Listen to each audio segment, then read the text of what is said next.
Simon Kimbangu, voilà un nom qui résonne fortement au Congo, et ce depuis près d'un siècle maintenant. Ah oui, Kim Bangu, figure prophétique, c'est certain. Leader spirituel aussi. Mais ce qui frappe toujours, ce sont ses paroles sur l'avenir du pays. Exactement.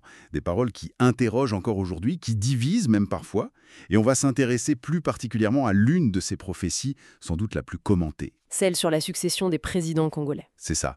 On va essayer de comprendre pourquoi elle fascine autant. Oui, parce qu'elle semble étrangement connectée à l'histoire politique très mouvementée de la LADC. Et elle est vraiment au cœur de débats passionnés, surtout ces dernières années. Pour y voir plus clair, on a quelques sources. D'abord des articles assez récents de Scoop RDC, d'Amafrica World. Ils rapportent la prophétie elle-même, et puis des interprétations actuelles. Notamment celle du pasteur François-David Ekofo, qui a eu pas mal d'échos médiatiques. Tout à fait. Et on va aussi s'appuyer sur les analyses d'un universitaire, Serge Mboku. Ah oui, ses interventions dans l'émission Mémoire d'un continent sur RFI sont très éclairantes. Ça va nous aider à, disons, replacer Kimbongu dans son temps. Et à mieux saisir la portée de son message originel, j'imagine. C'est l'idée, hein. Comprendre ce qu'il aurait dit, le contexte, bouillonnant de l'époque coloniale où il a émergé. Et puis voir comment tout ça résonne aujourd'hui, comment c'est réinterprété au Congo, en lien direct avec les enjeux politiques actuels. Exactement. Alors, pour commencer, qui était vraiment cet homme, Simon Kimbangu? Alors, Serge Mboku le situe émergent en 1921. C'est une date importante, juste après la Première Guerre mondiale. Un moment de bascule. Oui, un moment de tension coloniale très forte. Beaucoup parlent même d'une fermentation quasi pré-révolutionnaire à Kinshasa à cette époque. C'est dans ce climat très particulier que Kimbangu sort du lot, en quelque sorte. Son parcours personnel a joué un rôle aussi. Certainement. Il a eu une éducation baptiste, il voulait devenir pasteur, mais ça ne s'est pas fait. Frustration, donc. Oui, puis il y a eu l'expérience d'ouvrier aux huileries du Congo belge, la confrontation au mépris, à la dureté du système colonial. Avant de retourner dans son village, Anne-Kiamba, d'où ça la nourrit forcément. C'est ça. Et beaucoup suggèrent que c'est fort de tout ce vécu, de cette colère peut-être aussi, il le rapproche un peu des prophètes de l'Ancien Testament, qu'il défiait le pouvoir, qu'il va prendre la parole. Le 6 avril 1921. Et qu'est-ce qu'il dit ce jour-là? Il proclame des temps nouveaux, Des temps nouveaux, hein. C'est-à-dire, concrètement. liberté, justice, égalité, et il précise pour tous, pour les Noirs comme pour les Blancs. Ah oui, quand même. En 1921, dans ce contexte, Imaginez l'impact. C'était une rupture totale avec l'ordre colonial, basée sur la ségrégation, le silence imposé. Beaucoup parlent d'un nouvel humanisme, d'une parole fondatrice, libératrice. c'est puissant. Beaucoup utilisent aussi une expression intéressante. Conjugaison chamano-prophétique. Qu'est-ce qu'il entend par là? En gros, il explique que Kimbangu cumulait deux rôles, deux fonctions, si on veut. Lesquels? D'un côté, le prophète, celui qui parle, qui dénonce, qui console, qui donne une vision d'avenir, assez classique, on va dire. D'accord. Et l'autre aspect? L'autre aspect, c'est celui qui se rapproche d'une ganga, le guérisseur traditionnel. Une figure qu'on pourrait, avec prudence, rapprocher du chaman. Ah oui, le nganga, celui qui soigne, qui prend en charge la souffrance. Exactement.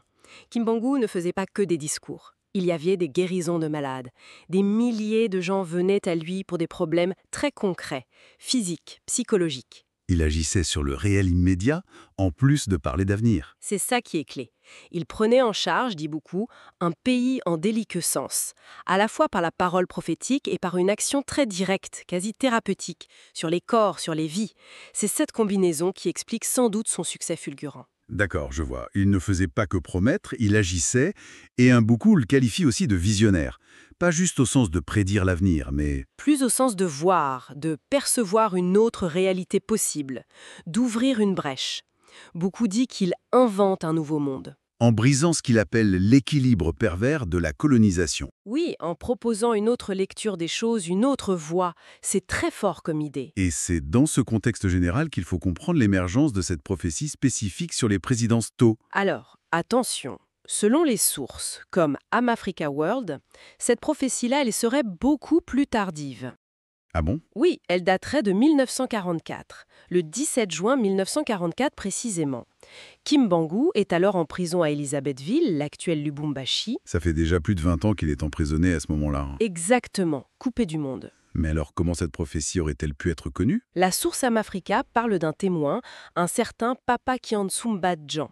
Il aurait obtenu une autorisation spéciale pour rendre visite à Kimbangu en prison. Une autorisation? Étonnant, non? Très étonnant, oui. 21 jours de visites consécutives, dit l'article, sous surveillance policière. Et c'est pendant ces visites qu'il aurait recueilli et noté les paroles de Kimbangu. D'accord, c'est précis. Et alors, le contenu? Qu'est-ce qu'elle dit, cette prophétie? Il y a d'abord cette histoire d'indépendance. Oui, c'est un point souvent mis en avant. En 1944, Kimbangu aurait annoncé l'indépendance du Congo belge dans 16 ans. 1944 plus 16, ça nous mène tout droit à 1960. C'est troublant. C'est assez troublant, il faut l'admettre. Mais le cœur de la prophétie, c'est vraiment la description de 4 chefs d'État qui allaient se succéder. D'accord, alors allons-y. Le premier président, comment est-il décrit? Comme quelqu'un de digne, modèle, exemplaire et respectable. Une figure positive donc. Bah, il y a un mais, j'imagine. Oui, la prophétie ajouterait qu'il ne finira pas son mandat et sera empoisonné. Glacial. Et le deuxième? Alors là, le portrait est beaucoup, beaucoup plus sombre. On parle d'un grand voleur, destructeur et détourneur. Carrément. Son règne serait marqué par la corruption morale, la dépravation des enfants, la ruine économique, la misère générale, et à la fin, Il tombe. il serait totalement rejeté par le peuple et sera chassé du pouvoir. Un rejet total donc. Bon. Et le troisième chef d'État? Dans la même veine, hein? Il est décrit comme ne restant pas longtemps au pouvoir. Sa politique créerait des divisions, des foyers de tension à travers le pays. Et au niveau de la gestion? Criminalité, vol, détournement, ça continuerait. Et comme le précédent, il finirait lui aussi rejeté par le peuple et chassé du pouvoir. 2 présidents chassés coup sur coup. Et le quatrième alors? C'est lui le sauveur attendu. C'est un peu l'impression que ça donne, oui. La description change radicalement. On parle de quelqu'un de très calme et discipliné, Sa mission. difficile, regrouper le pays, mettre fin aux tensions. Mais il serait aidé. Il aurait beaucoup d'argent pour reconstruire le Congo. Et il le dirigerait avec probité, sécurité, prospérité, tout irait mieux. C'est ce qui est annoncé. Et puis il y a cette phrase assez énigmatique à la fin. Oui, j'allais y venir. Il n'y aura plus d'esclavage. Chacun découvrira ses véritables origines qui le rejoindra immédiatement, librement. Qu'est-ce que ça peut bien vouloir dire? C'est très ouvert à l'interprétation, évidemment. Ça sonne presque messianique après les descriptions précédentes, c'est vrai. Absolument. Mais bon, revenons un peu en arrière. Avant même cette prophétie de 1944, le pouvoir colonial, lui, il n'a pas attendu pour réagir à Kimbangu dès 1921. Ah non, pas du tout. Pour eux, c'était une menace existentielle. Beaucoup l'expliquent très bien. Pourquoi si dangereux? Parce qu'ils ne contestaient pas juste un petit aspect du système. Ils remettaient en cause l'ordre colonial dans son ensemble. Ils proposaient une nouvelle intelligence du monde, un autre projet de société, un nouveau partenariat, disaient beaucoup. Et insupportable pour l'administration belge et même pour l'Église catholique qui aurait souhaité son exécution, si je me souviens bien. C'est ce qu'Mboukou rapporte, oui. La réaction est brutale. Arrestation rapide, condamnation à mort, puis peine commuée en détention à perpétuité. Et il va faire combien de temps en prison au final? 30 ans. De 1921 à sa mort en cellule en 1951. Beaucoup soulignent que ça en fait le prisonnier le plus long de l'histoire de l'Afrique. Plus long que Mandela? Ça marque les esprits, ça? Ça montre surtout la peur qu'il inspirait aux autorités coloniales. Et le fait de l'emprisonner si loin de sa base, à Élisabethville, c'était clairement pour l'isoler, pour couper le lien. Mais apparemment, ça n'a pas suffi à éteindre son influence baisstive. C'est là tout le paradoxe. Et c'est là que Mboukou utilise ce concept de rhizome qu'il emprunte au philosophe Gilles Deleuze. Le rhizome. Comme les racines qui s'étendent sous terre. Exactement. L'idée, c'est que l'emprisonnement de Kimbangu et surtout la déportation de ses disciples, l'Ingunza, un peu partout dans le Congo et même au-delà, Ça a eu l'effet inverse de ce qui était recherché. oui, ça a disséminé son message de façon incontrôlable, souterraine, via les travailleurs déplacés, les réseaux informels, même les marins congolais. Le message s'est propagé malgré la répression. Il est devenu, selon beaucoup, une sorte de vocabulaire commun, un nouvel alphabet pour tous les groupes opprimés au Congo. Une manière pour eux de lire leur propre expérience, de se reconnaître et de reprendre l'initiative. C'est fascinant. Kimbangu leur aurait donné des outils intellectuels, une nouvelle grammaire pour déjouer le piège idéologique colonial et imaginer autre chose. C'est une lecture très forte de beaucoup, oui. Il montre comment un peuple colonisé peut s'approprier des éléments extérieurs, comme la Bible ici, mais aussi des idées venues d'ailleurs, pour créer quelque chose d'original, d'adapté à sa propre lutte. Et il y avait une volonté de laisser une trace. Beaucoup mentionnent des secrétaires. Oui, Fanny Gangou, Anzungu, il notait les faits, les paroles au quotidien, il y avait une conscience historique de ce qui était en train de se passer. Ce qui nous amène à aujourd'hui. Parce que cette prophétie sur les présidents, elle est tout sauf une relique du passé, n'est-ce pas, Evelyn? Ah non, loin de là. Elle est extrêmement vivante dans les débats, dans les interprétations. L'article de Scoop RDC, par exemple, met en avant le témoignage du pasteur François-David Ekofo. Son histoire est assez parlante. Oui, il a dû quitter le Congo en 2018 après une prédication qui a été perçue comme très critique envers le régime de Joseph Kabila à l'époque. Il parle de menaces de mort, d'une fuite organisée avec l'aide de la MONUSCO, la mission de l'ONU. Il vit maintenant aux États-Unis. C'est ça. Et ça donne forcément un poids particulier à son interprétation de la prophétie de Kimbangu aujourd'hui. Et que dit-il, justement, le pasteur Ekofo? Son interprétation, c'est que le président actuel, Félix Tshisekedi, jouerait un rôle de Jean-Baptiste, Jean-Baptiste. le précurseur. Voilà, une figure de transition. Sa mission serait de remettre le pays sur les rails, de préparer le terrain. Mais ce ne serait pas lui, l'homme de la transformation finale annoncée dans la prophétie. Il prépare la voie pour celui ou ceux qui viendront après lui, c'est ça? Selon Ekofo, oui. D'où son appel à prier pour Tshisekedi, pour l'aider dans cette tâche difficile de préparation. C'est une lecture qui a fait couler beaucoup d'encre. J'imagine. Mais c'est une lecture parmi d'autres, il faut le souligner. Absolument. Et il faut être très clair là-dessus. Elle est loin, très loin de faire l'unanimité. Il suffit de regarder les réactions, par exemple, sous l'article d'Amasika World, pour voir que le débat est houleux. On doit donc rapporter ces différentes visions sans trancher. C'est indispensable. Le principal point d'achoppement, c'est l'identification. Qui correspond à quelle description de président dans la prophétie? Alors, si on reprend le numéro 1, digne mais empoisonné, beaucoup pensent à Kasavubu. Oui, cette association revient souvent. Et pour le numéro 2, le grand voleur chassé du pouvoir, le nom de Mobutu est très fréquemment cité aussi. Jusque-là, il y a une sorte de consensus relatif. C'est après que ça se complique. Le numéro 3, pas longtemps au pouvoir, divise le pays, chassé. Là, ça coince. Certains avancent le nom de Laurent Désiré Kabila. Mais les objections fusent. Il n'est resté que quelques années, certes, mais a-t-il été chassé? Il a été assassiné. Et il n'était pas forcément rejeté par le peuple au moment de sa mort. La description ne colle pas parfaitement. Du coup, quid du numéro 4, ce fameux président calme et discipliné qui doit apporter paix et prospérité? Si on suit la chronologie, après Laurent Kabila, c'est son fils, Joseph Kabila. Et c'est là que le débat devient encore plus vif. Beaucoup de commentateurs rejettent catégoriquement l'idée que Joseph Kabila corresponde à cette description positive du quatrième président.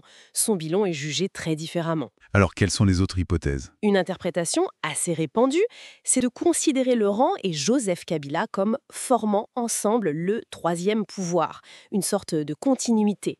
Dans ce cas, le quatrième président de la prophétie, Serait encore à venir. voilà, ce serait la thèse de ceux qui voient Tshisekedi comme une transition, comme le pasteur Ekofo. Mais il y a d'autres pistes encore. Ah oui? Certains, se réclamant de kimbanguistes, diraient que Joseph Kabila était bien le quatrième, mais que la description positive ne s'applique pas, ou que la prophétie a été mal comprise, ou s'arrête là. Et qu'après, c'est autre chose qui commence. Oui, une autre phase, peut-être dirigée par le chef spirituel kimbanguiste lui-même pour purifier le pays. D'autres encore suggèrent que la prophétie ne s'arrête pas à 4, qu'il y aurait un cinquième, voire un roi. Bref, c'est extrêmement fragmenté comme interprétation. Et face à ces difficultés d'application concrète, on imagine bien que certains remettent en cause la prophétie elle-même. Bien sûr. Les accusations de manipulation, de falsification ou simplement de dire que c'est une fausse prophétie existent aussi. C'est inévitable. Mais en face, il y a une foi très forte. Une croyance très ancrée chez beaucoup dans l'origine divine et la véracité de ces paroles. Ils disent que le temps finira par révéler le vrai sens, par clarifier les choses. C'est un peu la foi contre le scepticisme. Ce qui est indéniable, en tout cas, c'est la stature de Simon Kimbangu lui-même. Il reste une référence majeure. Prophète, symbole de résistance, guérisseur, et comme le disait Mboukou, un penseur d'un nouvel humanisme, d'un destin africain à inventer. Et cette prophétie sur les présidents, qu'on y croit ou non, elle continue d'influencer la manière dont beaucoup de Congolais lisent leur propre histoire politique. Sa persistance est assez remarquable. Tout à fait. Elle fonctionne comme une grille de lecture, un cadre pour interpréter les événements. On voit bien le lien, finalement, entre Kimbangu, l'homme de 1921, ses paroles rapportées en 1944, puis l'analyse universitaire de Mbuku, qui nous aide à comprendre le contexte et la portée. Jusqu'aux interprétations très contemporaines, très politiques d'un pasteur écofaux et les débats passionnés qu'on observe sur Internet ou ailleurs. C'est un héritage vivant, complexe. Et l'idée forte qui ressort de l'analyse de Mbuku, c'est peut-être moins l'exactitude des prédictions Que les outils intellectuels et spirituels qu'il a laissés. Cette capacité qu'il a donnée ou réveillée chez les Congolais à lire leur temps, à se réapproprier leur histoire face à l'oppression et surtout à imaginer un futur possible. Donc pour résumer notre exploration, on a vu Kimbangu, son contexte, le contenu de cette prophétie majeure sur les 4 présidents, et puis sa réception très mouvementée avec ses interprétations multiples, parfois contradictoires, aujourd'hui où le témoignage du pasteur écofaux apporte un éclairage particulier. Et du coup, pour finir, peut-être une dernière réflexion. Oui, une question qui irait un peu au-delà du jeu des identifications du qui est qui. Si l'héritage principal de Kimbangu, ce n'était pas tant la liste des présidents que cette impulsion donnée à penser l'avenir. À forger une grille de lecture propre, spécifiquement congolaise, pour décrypter le présent et pour continuer à inventer un destin, pour reprendre l'expression de beaucoup. Une sorte d'invitation permanente à l'interprétation, à l'action aussi, peut-être. Sans doute. Et ça reste, c'est certain, un défi brûlant d'actualité pour la République démocratique du Congo aujourd'hui.